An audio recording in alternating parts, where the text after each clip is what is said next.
Marilah mewartakan misteri iman kita. Setiap kali kami makan roti ini dan minum dari piala ini, wafat-Mu Tuhan kami wartakan hingga Engkau datang. Hidup kita itu tidak berharga, tetapi dibuat berharga oleh Tuhan. Persoalannya cuma satu, karena kita tidak menyadari bahwa harga kita itu sangat tinggi di hadapan Tuhan. Kita sibuk menilai harga kita di hadapan satu sama lain. Lalu kita mulai mencari sesuatu yang bisa dinilai tinggi oleh orang lain. Nah ini loh yang menjadi persoalan hidup kita. Lalu kita mulai menghalalkan banyak cara.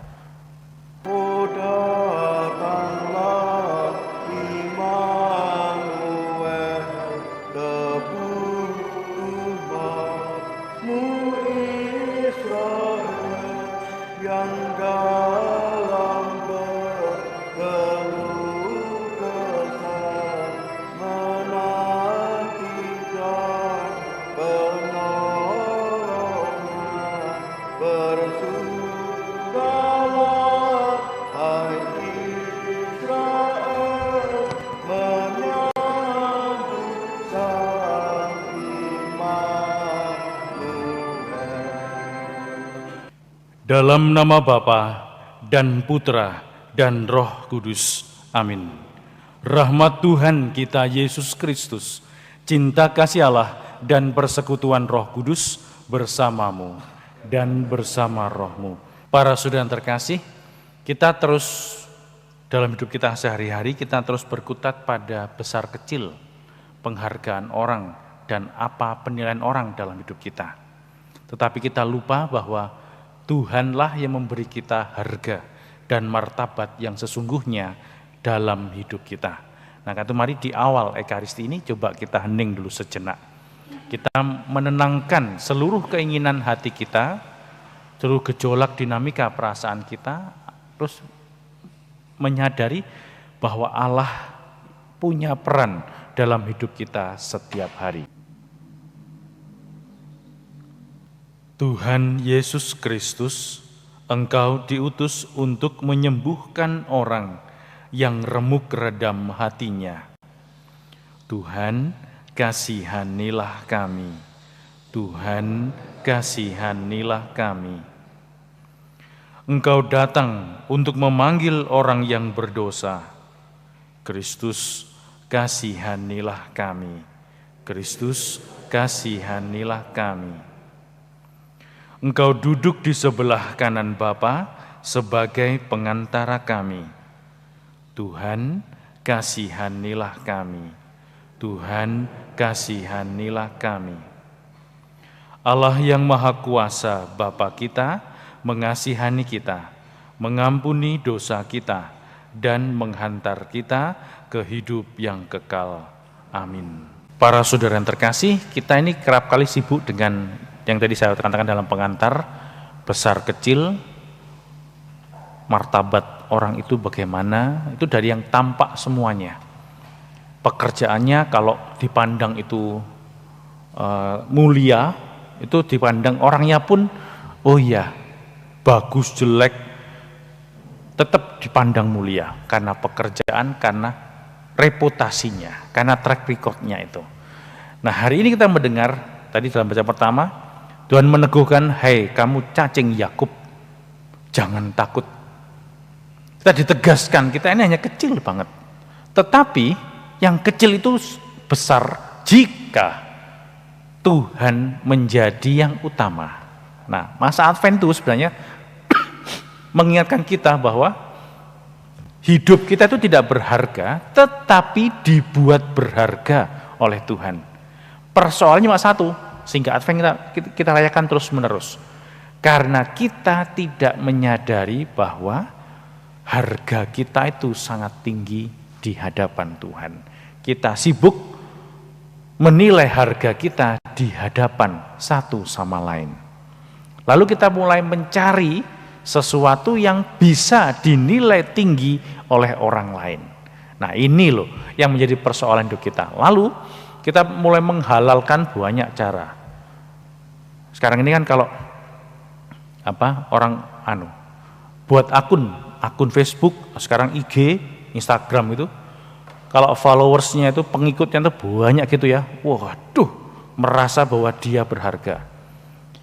YouTube, kalau subscribe-nya itu yang banyak gitu, ini sudah eksis gitu katanya.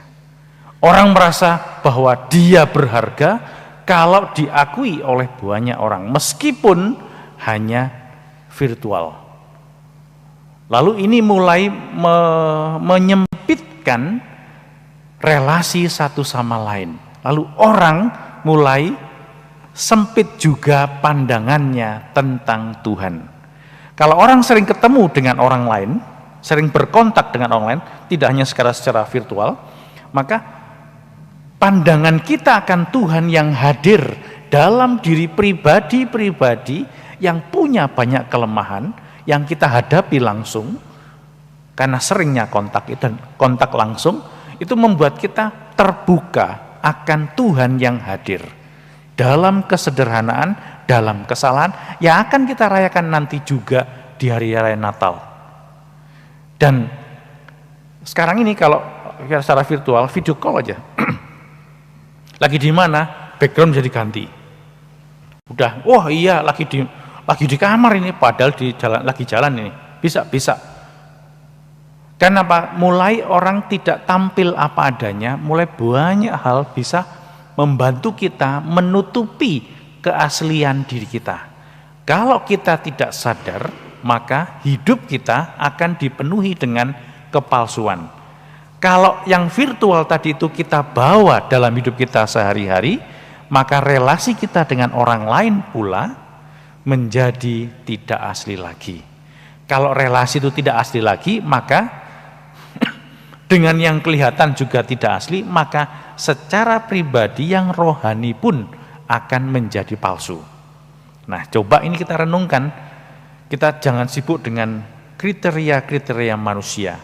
Yohanes tadi menjadi besar karena dia terus berelasi dengan Yesus. Dia terus mengutamakan bahwa yang utama, saya harus jujur dengan Yesus, jujur dengan Tuhan, jujur dengan setiap orang yang saya jumpai, lalu karena mereka menghadirkan Tuhan yang asli juga dalam setiap kelemahannya. Nah, coba kita renungkan sekarang, apakah aku mulai kaku dalam berjumpa dengan orang lain? Apakah aku mulai banyak menutup keaslianku dalam berelasi dengan orang lain? Apakah aku mulai sangat malu untuk diketahui kelemahan-kelemahanku? Nah, ini juga penting ini, supaya kita sadar bahwa Tuhan hadir loh, tetap hadir loh dalam kelemahan dan kerapuhan kita. Bahkan Tuhan tidak meninggalkan kita pada saat kita berbuat dosa. Persoalan satu, apakah kita berani mengakui kekecilan kita, ketidakberhargaan kita karena dosa-dosa kita, tetapi mengakui juga bahwa Tuhan, hanya Tuhan saja yang mengakui dan menempatkan kita sebagai yang berharga. Karena itu tidak membutuhkan manusia untuk menghargai kita. Nah, coba kita renungkan sejenak, selama ini kita nyari apa? Apa yang kita cari dalam hidup kita? Apakah kepuasan dari orang lain? Lalu kita letakkan kebahagiaan dan kegembiraan kita pada pujian-pujian. Kalau orang lain itu menyakiti kita, menghina kita, kita merasa rendah dan tidak berharga lagi. Coba kita renungkan, semoga kita mampu menemukan siapa Tuhan bagi kita setiap hari. Tuhan bersamamu dan bersama rohmu. Saudara sekalian, hidup kita hari ini, anggota keluarga kita, dimanapun mereka berada, senantiasa dibimbing, dilindungi, dan diberkati oleh Allah yang Maha Kuasa, Bapa dan Putra dan Roh Kudus. Amin. Para saudara yang terkasih, dengan demikian Ekaristi Kudus kita telah selesai. Syukur kepada Allah.